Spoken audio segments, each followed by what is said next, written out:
कुछ नहीं होता है, नहीं होता। दान पुण्य नहीं होगा तो फिर स्वर्ग में कैसे जाएंगे? स्वर्ग नरक कुछ नहीं है, एक बना एक ब्राह्मण जिंदा ऊपर जा नहीं सकता है, मारा नीचे खोज नहीं सकता है, तो स्वर्ग नर्क किसने खोज किया? अगर ये ब्राह्मणवाद से पूछा जाए कि अगर ऊपर स्वर्ग और नर्क के धरती का खोजा किया गया तो कब किया, किसने किया? और आप बताइए इस चीज को, स्वर्ग नरक किसने देखा गाँव है? के जो लोग हैं। दोस्तों नमस्कार, आप देख रहे हैं बहुजन शक्ति बिहार और आपका साथी मैं हूं शिव कुमार। मैं भी वैशाली के महुआ जिरवारा में हूं और आज यहां पर श्रद्धांजलि सभा का आयोजन किया गया है। श्रद्धांजलि सभा का आयोजन के बाद समाप्ति भी हो चुका है। मैं यहां पर जो युवाएं हैं, हम युवा से जानने की प्रयास करेंगे। जानने का प्रयास मुझे यह है कि आखिर युवा जो है वह काफ़ी जोश और जुनून में होते हैं, शिक्षा के काफ़ी जो है से प्रेरित होते हैं। आखिर अभी जो युवा है उनमें क्या तार्किक है, हम जानने की प्रयास करते हैं। आपका बहुत बहुत स्वागत है। बताइए, आपका भी स्वागत है। क्या नाम है आपका? परविंदर कुमार। परविंदर जी, आज श्रद्धांजलि सभा हुआ है जो बाबा साहब अम्बेडकर से लेकर तथागत बुद्ध तक को साक्षी मानकर किया गया है। इस श्रद्धांजलि सभा के माध्यम से क्या कहना चाहते हैं? हम इस श्रद्धांजलि सभा से माध्यम ये कहना चाहते हैं कि ब्रह्मवादी को हटाए। जो दान पुण्य करते हैं, जो चीज़ वो हकीकत नहीं है, अगर जो चीज़ हम दान करते हैं उनके पास जाएगा, ये सब गलत है। ये सब कमाने का तरीका है, ये सब कुछ नहीं है। ऐसा कुछ नहीं होता है कि जो सामान हम दान करेंगे कर में वो सब समझाए, वो ढंग से वो लोग जो उलझ गए उसमें रहे। बाकी जब हम लोग हकीकत जाने, हकीकत से वाकिफ हुए, तब हम लोग सही राह अपनाए कि ये राह गलत है, ये राह सही है, उस पर हम नहीं चलेंगे। जो गलत है, जो सही है, उस पर हम नया राह बनाएंगे और नया रास्ता बनाएंगे और नया उमंग के साथ चलेंगे। क्या आप जो है से हिंदू नहीं हैं? हिंदू कैसे हैं हम? अगर हिंदू होते हुए भी जाति में बांटा जाएगा तो हिंदू कैसे कहलाएंगे हम? तो बाकी के जो लोग हैं, आप अभी जो प्रेजेंट में राष्ट्रपति द्रौपदी मुर्मू आप जानते हैं? बिल्कुल जानते हैं। उनको मंदिर में जाने से रोका गया। आखिर क्यों? अछूत है इसलिए। क्यों? जब हिंदू है तो अछूत कैसे हो गए? कौन बोलता है कि हिंदू है, कौन बोलता है अछूत है? मगर आप बताइए। वोट उनको हिंदू के नाम पर मिलता है ना, तो वही तो बोल रहे हैं, कैसे हम लोग हिंदू माने? जब अछूत है तो हिंदू कैसे? जब हिंदू है तो अछूत कैसे? चिराग पासवान कहते हैं। हम आपसे प्रश्न डाले हैं, जब हिंदू है तो अछूत कैसे, जब अछूत है तो हिंदू कैसे? आप पहले बताइए। उनका आप पत्रकार है ना? बिल्कुल तो आपको इतना पता होना चाहिए। पता है मुझे, क्योंकि अगर मान लीजिए कि वो हिंदू हैं, ठीक है, आपका कहना है कि हिंदू है तो मंदिर में जाने का प्रवेश क्यों नहीं किया जा रहा है? हाँ, क्यों रोका गया? अछूत कैसे माना गया? कौन बताया अछूत है? किसने बनाया? उसको माथा पे लिखा हुआ है अछूत है कि कौन बनाया अछूत? चमार, दुसाद, ग्वार, किसके माथा पे लिखा हुआ है कि ये मुस्लिम है, ये हिंदू है, ये चमार है, ग्वार है, दुसाद है? कौन किसके माथा पे लिखा हुआ है? आप सबूत दीजिएगा। किसी के माथा पर लिखा हुआ नहीं है, मगर रामायण देखिए, सुनिए, मनुस्मृति को मानते हैं लोग। आप अगर गलत लिखा हुआ मनुस्मृति में तो गलत मानेंगे हम। आप अगर मनुस्मृति में लिखा हुआ है कि गाय के मूत्र पीने से ये हो जाएगा, वो हो जाएगा, तब मानिएगा गलत चीज को? गाय का मूत्र तो वैज्ञानिक तौर से भी जो है से, तो वैज्ञानिक तौर से सही है, तो उसको गलत वे में क्यों यूज करते हैं आप? से भगवान के रूप में, सब के रूप में क्यों? अगर वैज्ञानिक रूप से उस तरीका से बताइए। आपको वैज्ञानिक बताया है कि स्वर्ग होता है, नरक होता है? कौन वैज्ञानिक स्वर्ग में गया, सब बताइए। इतने पढ़े लिखे, इतने विद्वान हो गए वो लोग जो नहीं गए, और जो मूर्ख लोग है वो बोल देगा स्वर्ग गए, नरक गए, मानिएगा आप? मूर्ख नहीं, डॉक्टर, इंजीनियर, कलेक्टर भी जो है से स्वर्ग गए हैं। स्वर्ग में गए हैं? स्वर्ग में नहीं, वो कहते हैं कि स्वर्ग जाते हैं। कैसे? कौन कहा है? डॉक्टर, इंजीनियर, कलेक्टर वो गए हैं स्वर्ग? नाम बताइए। आप एक मीडिया है, नाम बताइए।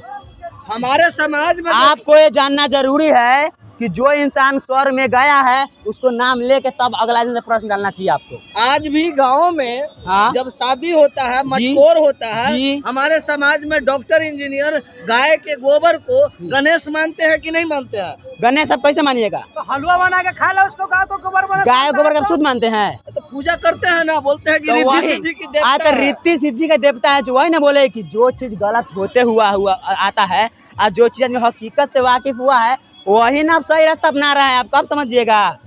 धीमे धीमे गांव देश के आदमी समझेगा ये चीज। हम लोग देखिए, अपना भारत में कितना बात आपको पता नहीं होगा, पॉपुलेशन कितना है से, बाकी 56 करोड़ तो आपको पता होना चाहिए चीज। 1931 के जनगणना के मुताबिक भारत की आबादी जो है 1911 बताइए, प्रेजेंट बताइए। 30 करोड़, अभी 140 करोड़ है। देखिए, अब हम बताते हैं आपको कि पहले के देश में जब देश बना होगा, जब भगवान आए होंगे, उस टाइम तो कोई नहीं रहा होगा, मनुष्य रहा होगा? नहीं, बिल्कुल सही बात है। नहीं रहा होगा ना?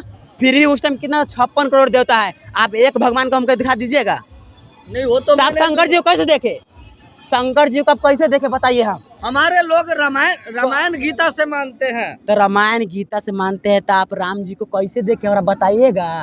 राम जी जो हैं वो लव और कुश के पिता हैं, दशरथ के। ए लव के या कुश के जा रहा हो, आप राम जी को देखे, प्रश्न के पहले जवाब दीजिए। हम तस्वीर में देखे हैं। तस्वीर कैसे देखे, तस्वीर कैसे देखे, तस्वीर कौन बनाया है। शंकर जी खड़ा थे एक से मार के पार्वती से, गणेश जी कोई फोटो खींच रहा था। बताइए बताइए। क्योंकि उनका जन्म पहले हुआ था ना, हमारा जब भगवान का जन्म पहले हुआ तो फोटो कैसे देखे, कोई तो इंसान ने खींचा होगा। हाँ बिल्कुल इंसान खींचा होगा। तो कौन हम मिलवाइए कोई भगवान 56 करोड़ देवता में कोई ऐसा क्या बताए, हम रहने दीजिए, चैलेंज नहीं करना चाहते। नहीं हाँ दे दीजिए, मुँह दीजिए, आप बताइए। बोलिए। इंसान ने भगवान को बनाया कि भगवान ने इंसान को बनाया? भगवान ने इंसान को बनाया है। भगवान ने बनाया है। इंसान को बनाया तो आज नहीं बना रहा है इंसान को। कहा एको भगवान नहीं, किसी इंसान को नहीं बना रहा है। अरे हम बनाते हैं भगवान को। 36 करोड़ देवता सिर्फ भारत में था, इंग्लैंड, जापान, रूस, श्रीलंका, बर्मा, अमेरिका में नहीं था। तो चाचा जी कहते हैं कि 56 करोड़ देवी देवता जो है वो भारत में ही था, रूस जापान में नहीं था। हमारे बीच युवाएं हैं। क्यों गुलाम क्यों बना? जब भगवान इतना थे और देश में नहीं है भगवान, मान लीजिए अपना भारत में है, तो भारत गुलाम क्यों बना? अभी गुलाम का है, भारत तो आजाद क्यों है। बना? अब भी आजाद है। आजाद होते हुए भी मतलब बहुत सारे लोग ऐसे हैं जिसको सही से चलने का ढंग मतलब वो नहीं है, अधिकार नहीं है, उसको अछूत माना जा रहा है। क्यों बताइए आप? आजाद कैसे मानेंगे इस चीज को? अभी अछूत कहाँ है? अभी तो हमको बराबरी ना का अधिकार अभी है। मेरे आधार कार्ड में हिंदू लिखा हुआ है, हिंदू लिखा है, बाकी हिंदू बोलने में भी शर्म लगता है। क्यों? कैला शर्म लगता है। क्योंकि हिंदू में ऐसा जो बर्ताव किया गया है, उसको सोच के, उसको देख के, उसको जान के मुझे इतना घिनना आता है कि मैं हिंदू, मेरे हाथ में क्यों लिखा हुआ है। हिंदू होते हुए हिंदू पे अत्याचार हुआ, क्यों पता है? आपको पता है ये चीज होना चाहिए कि पहले जो निचले जाति के लोग हैं उसको भी हिंदू माना जाता था, बाकी उसको गलत वे में लिया जाता है, उसको मतलब चलने का अधिकार नहीं था। एक मूला कर्म लगा था, आपको पता होगा? मूला मालूम है, जानते हैं मूला कर्म? वो जब मतलब हिंदू होते हुए भी एक हिंदू दूसरे हिंदू को अगर जालिज करेगी, उसको इज्जत के साथ खेलेगी और बोलेगी ये है और मतलब टैक्स देगी, तो उस टाइम भगवान कहाँ थे? उस टाइम तो उसको बताना चाहिए ना कि अरे पागल, तुम सब एक हो, तुम ऐसे नहीं हो, किसी मतलब सबको हम पैदा किए हैं, सबको हम बनाए हैं मनुष्य को, तो ऐसा नहीं होना चाहिए ना। उस टाइम उसको भगवान मारते ना तो घबरा कि ये गलत है, तुम एक होते हुए भी तुम एक को साथ गलत कर रहे हो। पेरियार ईवी रामास्वामी नायकर ने वह भी कुछ नहीं होता है, नहीं होता। दान पुण्य नहीं होगा तो फिर स्वर्ग में कैसे जाएंगे? स्वर्ग नरक कुछ नहीं है, एक ब्राह्मण जिंदा ऊपर जा नहीं सकता है, मारा नीचे खोज नहीं सकता है, तो स्वर्ग नर्क के किसने खोज किया? अगर ये ब्राह्मणवाद से पूछा जाए कि अगर ऊपर स्वर्ग और नर्क के धरती का खोजा किया गया तो कब किया, किसने किया? और आप बताइए इस चीज को। स्वर्ग नरक किसने देखा है? जो लोग हैं